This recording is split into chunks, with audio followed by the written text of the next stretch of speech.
Good morning, Sunnyvale.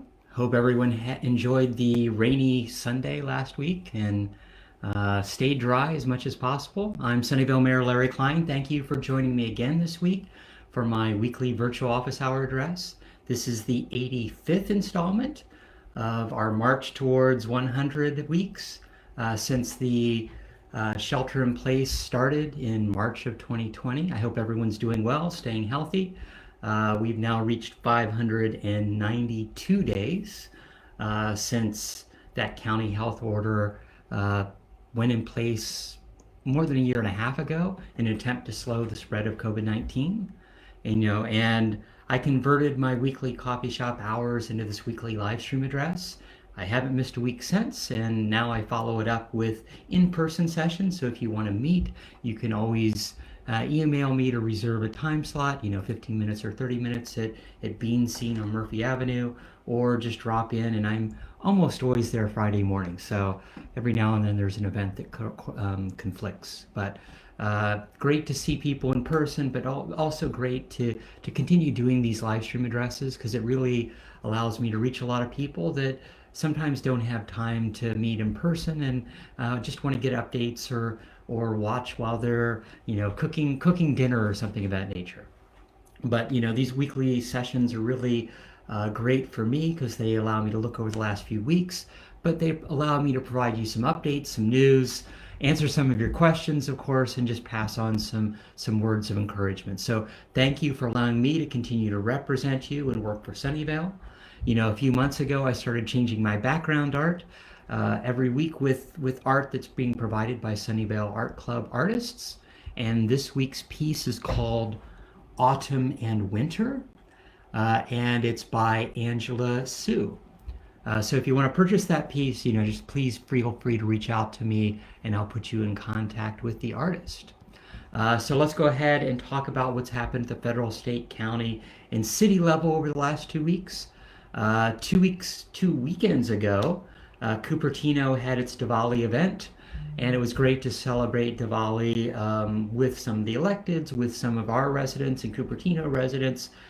We have our own celebration tomorrow at the community center, so if you want to celebrate Diwali, definitely you can come on by, and I'll be talking a little bit about that more later. Last Tuesday, our county supervisors met and they unanimously supported a proposal for a North County West Valley Health Clinic. And, Supervisor Smidian asked the Santa Clara County Board of Supervisors,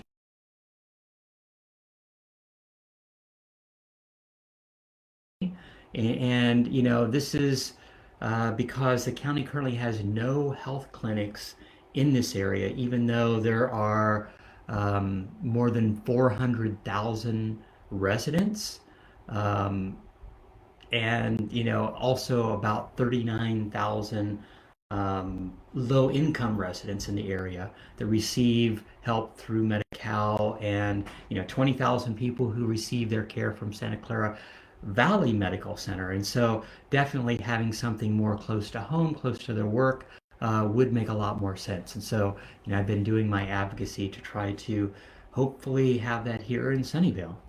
And then last Wednesday, Governor Newsom announced that California will have another historic budget surplus next year. And so, in July, we had a $262 billion budget. Part of that, of course, relied on the 75 billion surplus, but on top of those record-breaking surpluses, California also received 27 billion in COVID-19 relief from the federal government. So we'll see where the budget proposal is come January, but looking for hopefully some of those funds making it into our city and being put to work in that location. Last Thursday was the Great American Shakeout, but it's from our standpoint, it's reminding us of earthquakes that are always possible, but any disaster is and will happen sometime in our lifetimes. And so, one of the things that you can do is consider taking Sunnyvale's 7-week CERT course, or a PEP class, which is just kind of an is prepared emergency preparedness class. Last weekend, actually, our 58th CERT class uh, graduated from Fire Station 2, and I was there for that. I went through the CERT class, I don't know, about 6 years ago now. And, that our CERT volunteers have trained more than 600 residents through the years. And, our next PEP, which is the Personal Emergency Preparedness class, comes up December 5th. And our next 7-week CERT class starts up in January. So if you go to Sunnyvale Serve, SERV.org, you can learn about all the educational opportunities that you can get to be prepared for whatever the next emergency is. So definitely, it's a great group of volunteers. We've been especially activating them for a lot more than just being prepared, but utilizing them, and that was one of the reasons why I gave them the Mayor's Award of Excellence this year, because not only are they being prepared for the next emergency, but we're actually deploying them to help out in the community. They worked out at our vaccine and COVID testing sites. They've given out blankets to those in need.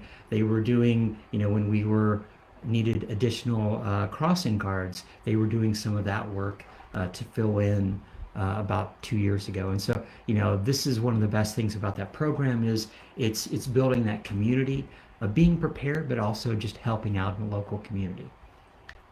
Last Friday, our new REI store opened, and I got to visit the store a few weeks ago before it opened, and have dropped by since it's opened. It looks fantastic inside. A lot of camping gear, a full bike shop, a little community room.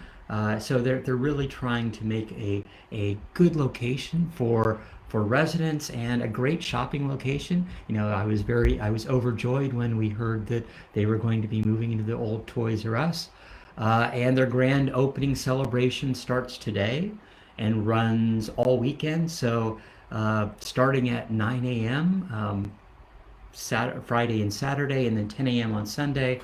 There's morning events with giveaways and coffee when the store opens, and then in the afternoon there'll be vendors and music from 2 to 6 p.m. So you can go by there. You can, I think there's a specials going on throughout the day. So definitely go by this weekend if you get a chance. It's great to have that new store open, especially one that produces sales tax for our city. So great to see that finally take place. And it's interesting that REI has a podcast called Camp Monsters. And they did go ahead and highlight the spooky background of that location. So it's actually good that they're taking on that role, and you can go find out if they've heard any ghosts or heard any strange happenings in the store.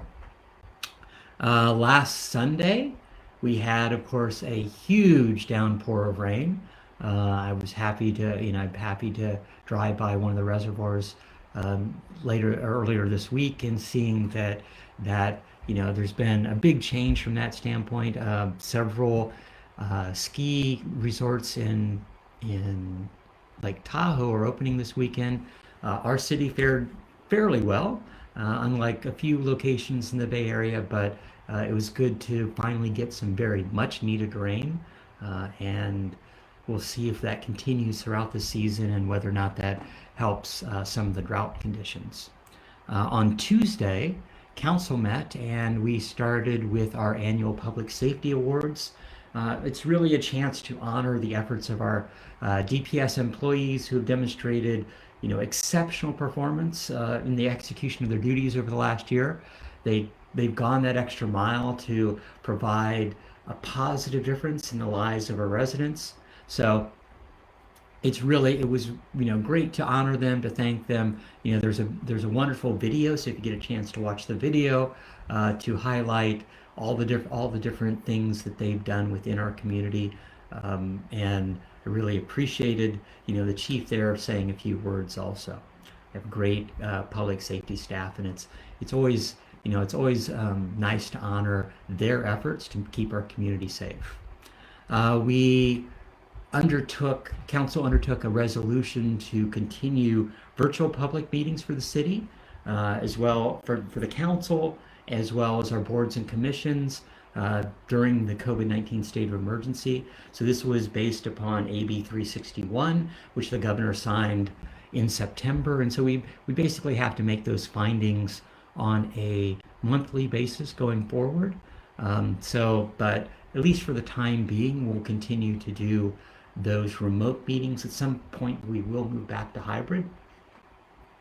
As far as our oral comments, we had about 150 people join, a lot more than usual, to speak, and about 70 of them spoke actually, but they were mainly there to talk about the Santa Clara Life Moves project on White Oak Lane, and that's about halfway between Reed and El Camino Real, right along Lawrence, and our border with Santa Clara kind of jogs back and forth, but this was a location that's mainly a Sunnyvale residential neighborhood, and this is basically right on Lawrence Expressway. So it's one of the old bars that burnt down that site that they're considering to do a Life Moves project. And while I visited the Life Moves project in Mountain View, I'm not sure that's the best location.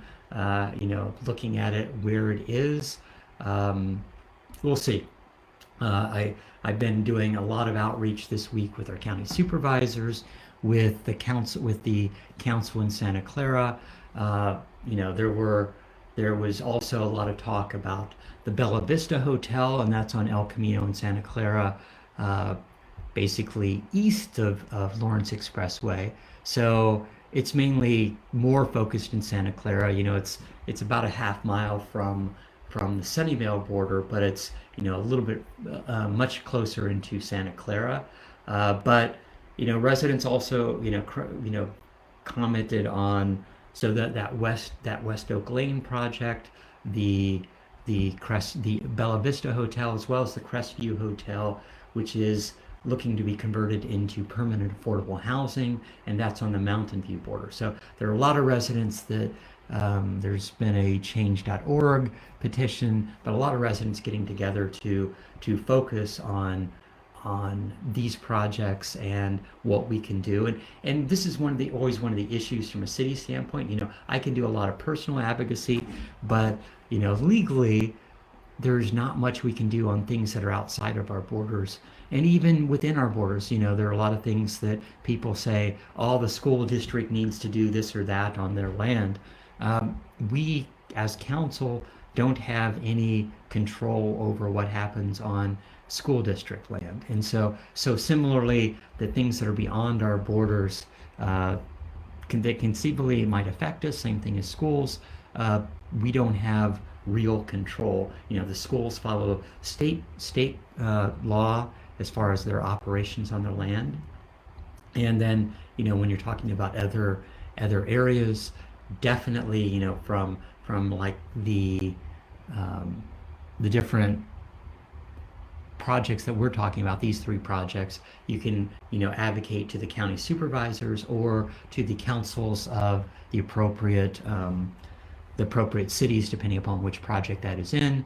I was able to get Santa Clara to at least put up a web page focusing on what their next steps are.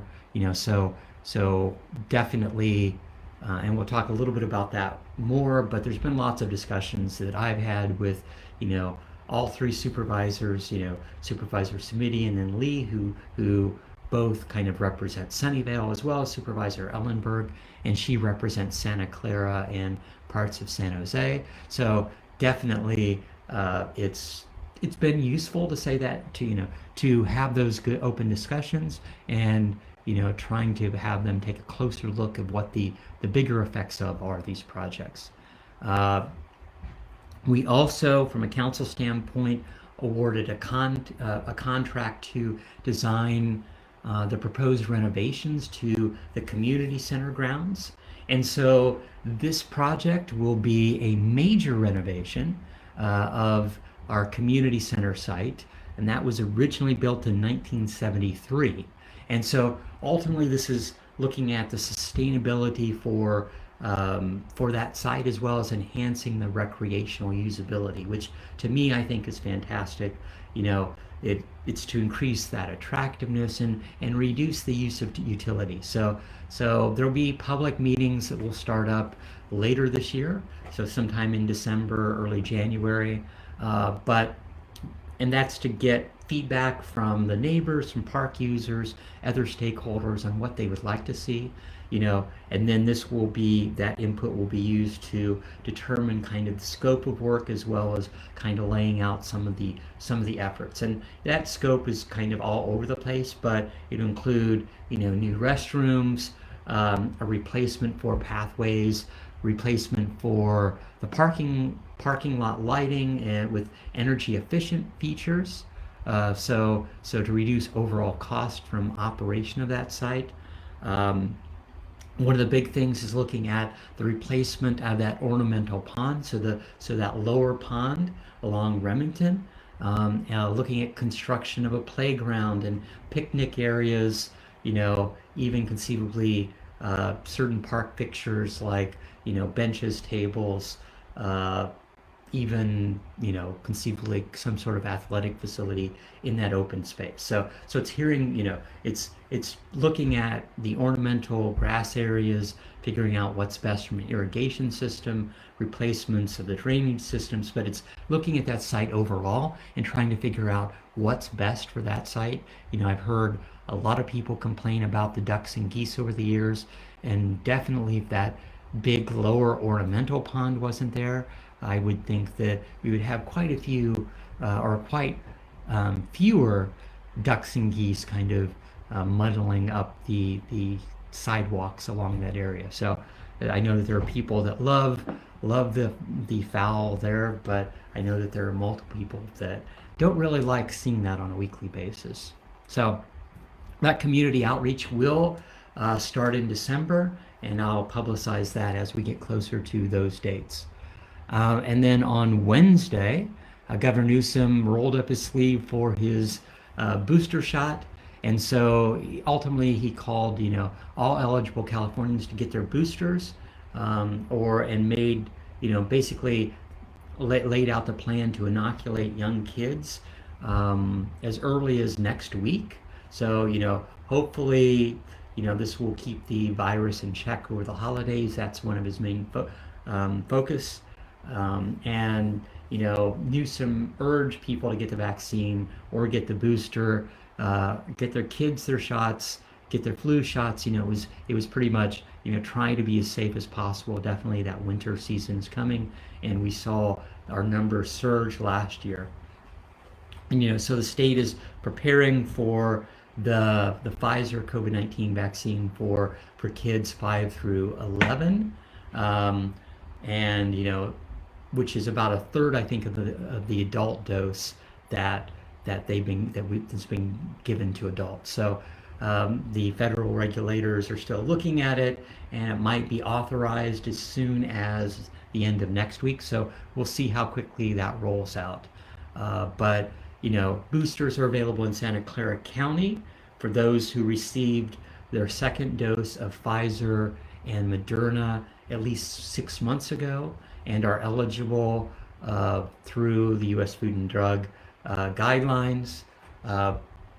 Third doses of Pfizer, Moderna have been basically authorized for patients with, you know, immunocompromised systems that are at least 29 days from their last dose. And of course, if you got the J&J vaccine at least 2 months ago, if you're 18 years of age or older, definitely you're recommended to get that booster shot. So go out, get your booster shot. You know, there's tons of clinics around the county that you can just do drop in and get your shot without a problem. Yesterday, at a federal standpoint, you know, President Biden and Democratic leaders hope to kind of unite somewhat of a divided party around the latest spending package, from an infrastructure bill. And so they released the $1.75 trillion proposal, and that's down from 3.5 trillion, of course, that it started out with. And we'll see if this gets through Congress.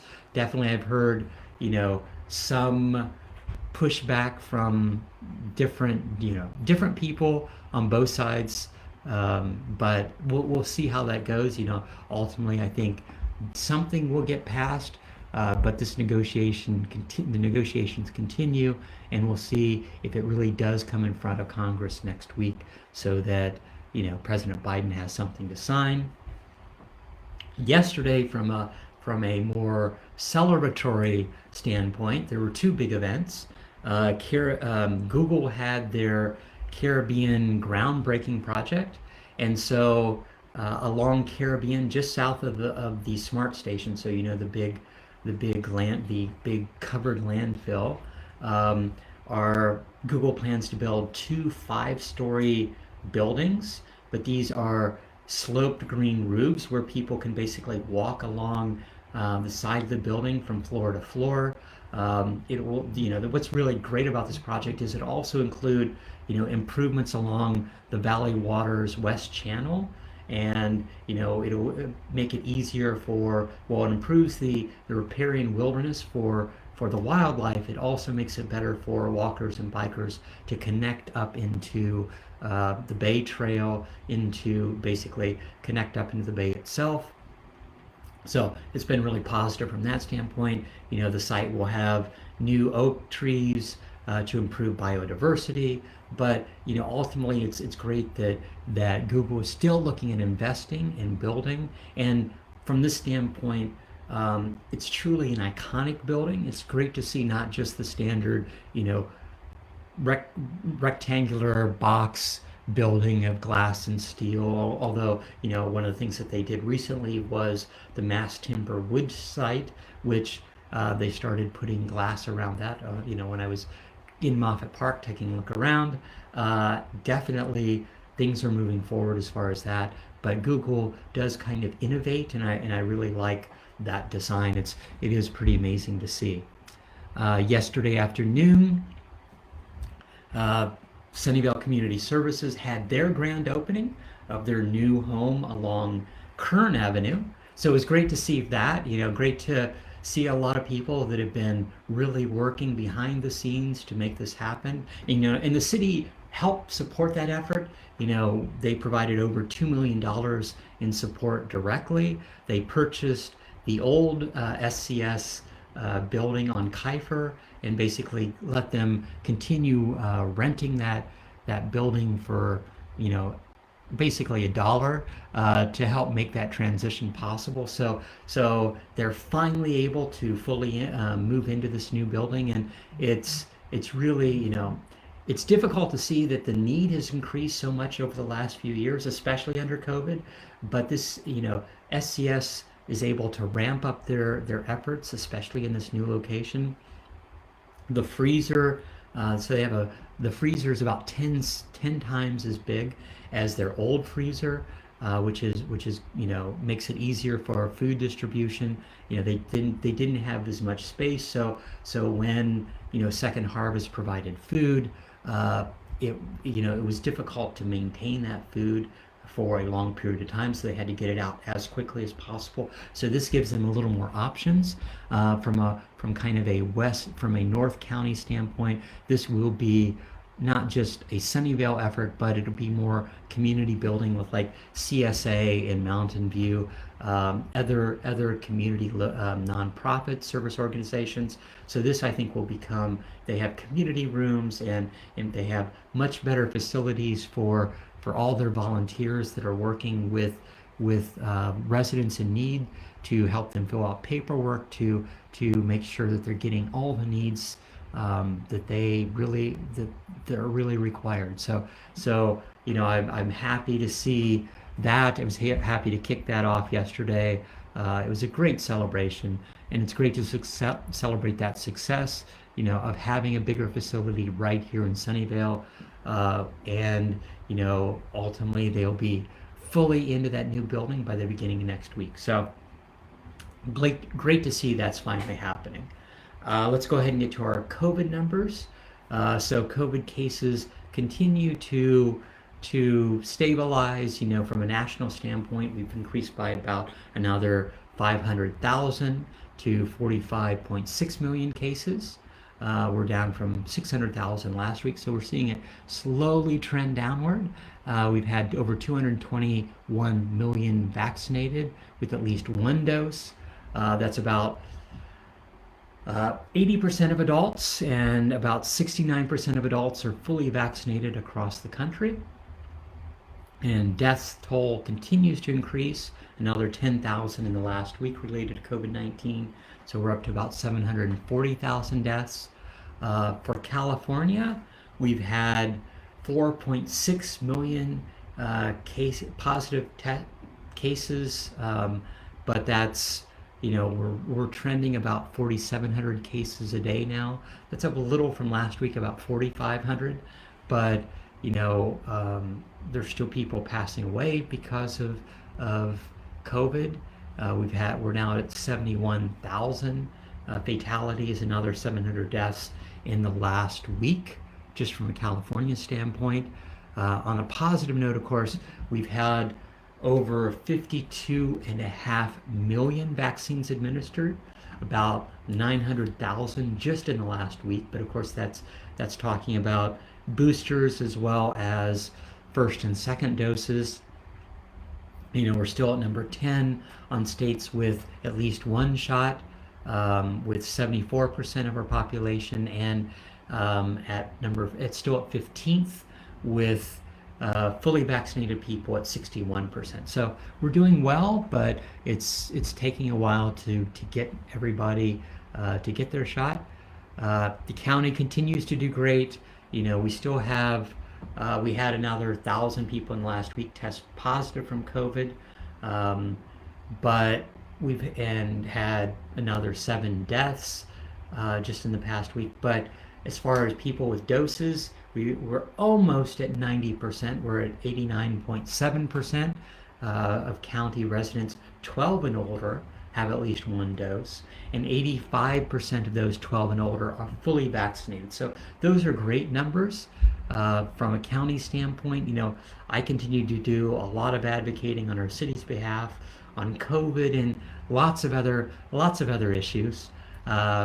So for testing, the county will now be doing testing at our Sunnyvale Community Center twice a month, the first and third Thursdays. And so they will be back here next Thursday, November 4th, from 9:30 a.m. to 4 p.m. Appointments are open 7 days ahead of that, so you can sign up to get your test appointment now. And once the appointments are filled, then that site will no longer be shown as a possible test site. So you can go to sccfreetest.org and you can set up your appointment to get your test.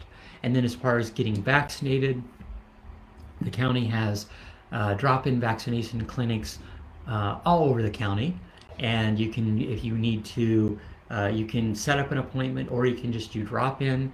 But if you go to sccfreevax.org, vax.org, you can find out all the different locations and different cities that have pop-in locations. Last Saturday, we had one at the El Dorado mobile home community. I went by, there were lots of people that were there to get their vaccine, to get their booster. They'll be back again in November, so I'll publish that date as we get closer to that date in November. I think it's the third weekend in November that El Dorado will be having that event again. Let's go ahead and talk about some upcoming events.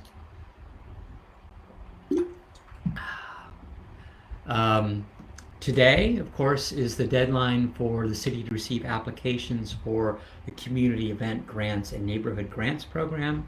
And this will be for grants for next year, which is January 1st through December 31st, 2022. Over the last year, we moved from a fiscal year to a calendar year because, neighborhoods really better understand that at the end of the day. And it's easier to say, okay, this is when we're having that event. but it provides, grant funds to neighborhood groups to do National Night Out events, to have, potlucks, other events to highlight what's happening in their neighborhood, to build community at the end of the day. The community events are for kind of citywide events or free events to open to the public to anyone around the city. So those are due by 5 p.m. today. If you want to learn more, you can just go to our city website and search for city grants. Tomorrow, as I've said previously, tomorrow is our Diwali event at the Sunnyvale Community Center. That goes from 11 a.m. to 3 p.m. And if you want to join, I'll be there in the morning. So I'll be helping kick off that event tomorrow, but there'll be music, there'll be food trucks, there'll be art and lots of different operations going on in the Sunnyvale community site there. It's good to be back in person. It's been a few years since we had that event, and was really happy to see the neighbors pulling together to have that event post-COVID. And it's great to hopefully see this become an annual event here in Sunnyvale, and great to celebrate that festival of lights and that triumph of light over darkness, and especially, let's say, knowledge over ignorance, of how we fight COVID. So great to have that happening tomorrow afternoon. So Saturday afternoon from 4 to 6 will be the first anniversary celebration at our Whole Foods store. So definitely they're going to come by. They'll be having special sales and celebrations at our Whole Foods downtown. So happy to see that. It's amazing how quickly that year has passed. Last year we didn't really have a celebration, so this is good to have somewhat of a smaller, at least an anniversary celebration. And then Sunday is Halloween, so there'll be a lot of people dressed up. But Sunday morning will be our Halloween pet parade. So if you go to sunnyvalepetparade.com, you can sign up there. There'll be families dressed up, kids dressed up, pets dressed up in different Halloween costumes. And so that pet parade will start right near Redwood Square, and then it'll go down Murphy and end up at Plaza del Sol. And then Sunday afternoon, so that's Sunday morning, and then Sunday afternoon at the Quarter Note, and that's the nightclub that's near Central and Lawrence. That they will have the Canine Search and Rescue Fundraiser. So there'll be a barbecue, auction, a car show, live music. I've been there multiple years, and it's always great to drop by, meet some of the Canine Search and Rescue dogs, as well as help a good cause. But they didn't have it last year because of COVID, and so happy to see that being brought back in Sunnyvale. And then on November 5th, that's next Friday. That's the deadline for submissions for our board and commission recruitment. We have 2 positions that are currently open. One is for the personnel board, and one is for the planning commission. So applications are due by 4 p.m. next Friday. And then there'll be an interview with council scheduled for November 16th. And then Monday, November 8th, so a week from Monday, applications are due for Sunnyvale's public art program. So it's the utility box cover-up project.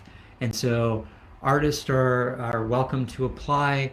This is open to, I think, 12 different artists or artistic teams. And they'll be selected to start covering some of the utility boxes with some sort of canvas of artwork. And I think this will be great. If you search on the Sunnyvale website for calling a call for artists, you'll see all the information of trying to get more art spread throughout the community. It's going to start in some of the downtown locations, and we're slowly spreading that out all over the city.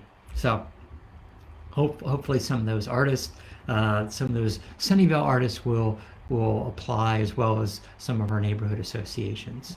And then later in November, ice skating We'll return to Sunnyvale, so that'll be November 19th through January 2nd. And so that'll be in the Macy's parking lot. They've already closed a portion of Redwood Square, so it won't happen exactly where it was last time. It'll be moved into the Macy's parking lot. So looking forward to that moving forward. And then our council meetings, our next council meeting is Tuesday, November 9th, and we'll have a study session on the golf subsidy study program. And this is a study issue that's been going on for a while, but it's looking at the long-term, feasibility of golf and how much we fund it. Although this year I hear that between good weather and people wanting to be outside of under COVID, our golf program has worked out really well. So we'll see. And then in the meeting itself, we'll be approving the final park design for the One Redwood Place. So that's on the old AMD site, and that's a 6.5-acre park that the AMD campus was converted into a portion into condos, a portion into apartments, and then a 6.5-acre park that's open to the other two people that are part of that site, as well as other people in the San Miguel neighborhood. So that was an area that we saw, for making sure that we needed appropriate parkland. And this was a great site to be able to create a large location to have a lot more different abilities. Pocket parks have a place in the city, but it's best when you can have larger sized parks for athletic operation, more playgrounds, more opportunities overall. So I think this is has a variety of options. I know I went to multiple community outreach events for that, but hadn't really seen what the final design is. So it'll be good to see that on November 9th. Let's go ahead and get to our weekly questions. Luau asked, I recently learned that a plot of land at 2035 White Oak Lane is being considered as a site for the construction of up to 75 units of interim housing for the city of Santa Clara's unhoused residents. I'm concerned about the project affecting our neighborhood. Although the site is physically in Santa Clara, the second order effects of having a shelter this location will be felt in Sunnyvale. What can we do? So I've talked to 3 of the 5 supervisors on different projects, but especially Supervisor Ellenberg, who represents Santa Clara. And I've been by the site. It seemed a little small for a Life Move site. They were initially saying that they wanted something larger. It's also right on Lawrence Expressway, no real sound wall. There's lots of, I'll say, certain issues with the site beyond being, close to Santa Clara neighborhoods. And but normally we have a lot of affordable housing, permanent affordable housing projects spread throughout the city that don't cause any issues. And so I'm happy. It's like we have multiple ones downtown. We're kicking off the related project that's at Iowa, Matilda, and Charles later this fall. So they put up the fencing earlier this week on that site. So permanent affordable housing sites really do work, spread throughout the community. So I'm happy about that. I do worry about, the focus on this site and trying to make sure that it will not affect the surrounding community. So we'll see. Want to make sure that moves forward. And there's lots of opportunities to give your feedback as far as that's concerned. Tony asked, how can we find more information about the 3 affordable projects on our borders? And so the 3 projects, the 2035 White Oaks project, so that's a City of Santa Clara site, and it's a partnership between them and Life Moves for up to 75 units. And they're still exploring feasibility, so it's still early for that. But the next chance for public input will be on November 9th at the Santa Clara City Council study session. So I think that'll be on 7 p.m. on November 9th. I talked to one of their council members. That is normally the start time of that meeting. It hasn't been finalized yet, so that agenda has not been sent out, but that's our current operation, or the current plan. The other site was the Bella Vista Hotel, and that was at 355 El Camino Real. So that's in Santa Clara, as I said before, just west of Lawrence Expressway. And so this is basically a County of Santa Clara development and so it's using Bella Vista as transitional housing and potentially permanent affordable housing in the future. And so the next discussion for that is November 2nd.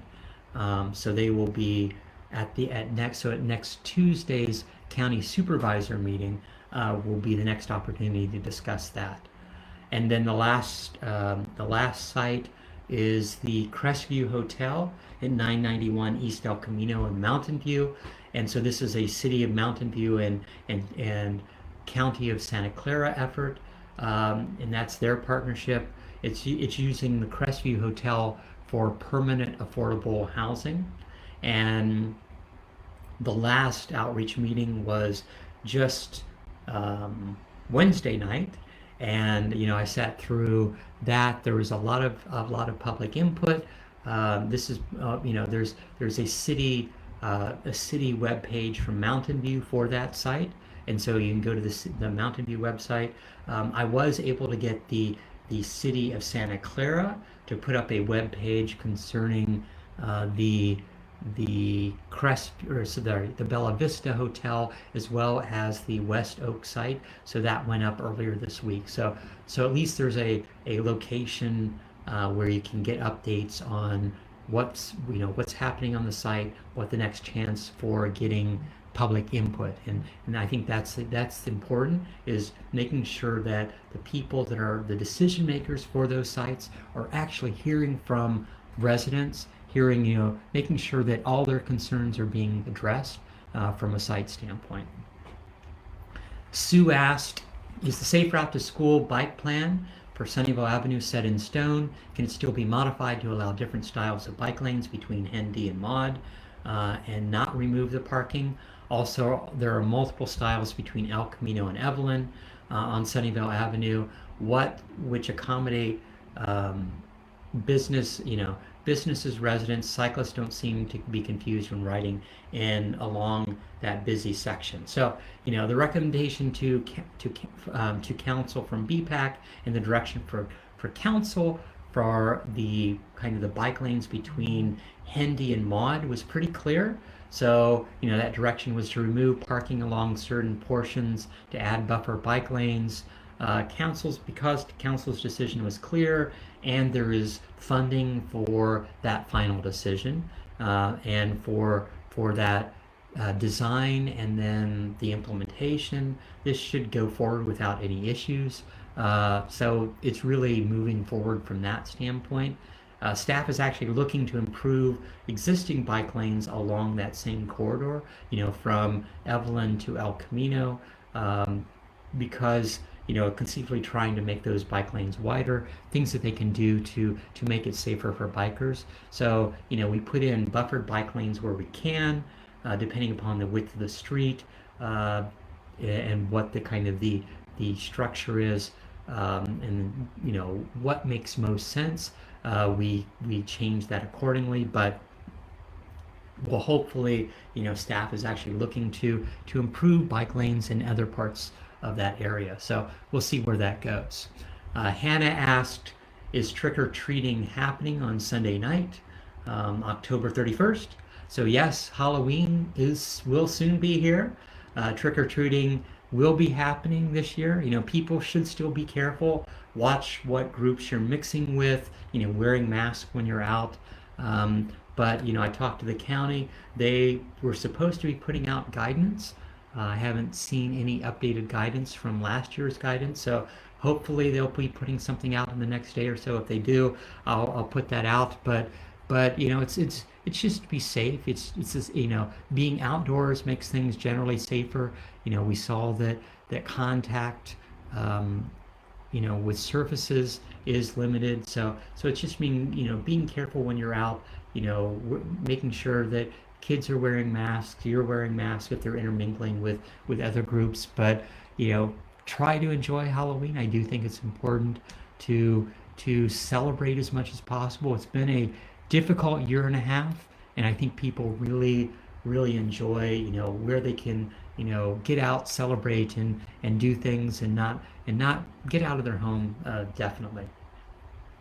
Shane asked, I was wondering if you knew the reason for all the additional jet noise we've had since Fleet Week. It's been louder and more active than in the past. Definitely, I've heard multiple complaints from residents, especially from new residents, about the planes flying into Moffett Field and what can we do. And part of that was because of Fleet Week. Definitely over Fleet Week, we've had a lot more active military planes going into Moffett Field. But I'm afraid that Moffett Field is an active military base. So not much can be done. Definitely there are restrictions, on the number of flights, but the number of flights going into Moffett Field are far less than what their maximums are. And Moffett Field's been here for almost 100 years now. I think they were started. Moffett Field was started in 1930, so we're coming up on the 100th anniversary. It's the location for the National Guard. It's the West Coast Search and Rescue are run out of there. I think the current activity was mainly redeployments. So it was some of the planes that were still here from post Fleet Week, and then it's just some of the redeployments. Over this past week, I think things have kind of dropped off quite a bit. So it's mainly NASA flights. It's the Google planes that are going in there. But in general, I think that noise is continuing to drop from that standpoint, at least from what I've seen. David asked what is happening with the parking lots downtown. So we fenced off several of those parking lots to put in EV charging stations. And so the city partnered with EVgo to improve our EV infrastructure around the city. And so that includes the two downtown parking lots, one at Evelyn and Francis, and one at Evelyn and Sunnyvale Avenues. And then we're also doing the similar sort of thing at the community center. So providing that EV charging infrastructure for those people that need it. So hopefully, that will move quickly. They'll be able to open up those spots to our EV drivers and,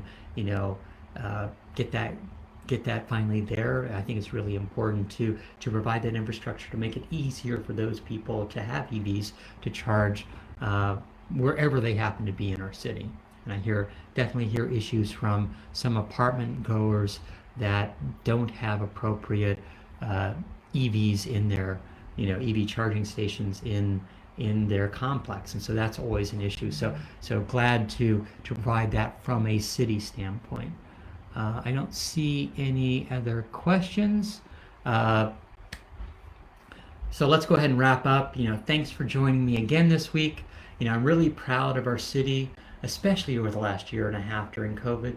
Residents continue helping each other, donating food, clothes, just pulling together to help out. The future is still uncertain. We're still heading into the winter months and not sure whether or not COVID will get worse, but new issues continue to come up, but your actions really do make a difference. So Sunnyvale will emerge from this as a stronger community. We're all in this together. We will get through this together. So thanks for listening. Take care. Have a good week. And of course, have a great Diwali and Halloween this weekend. Goodbye. Take care.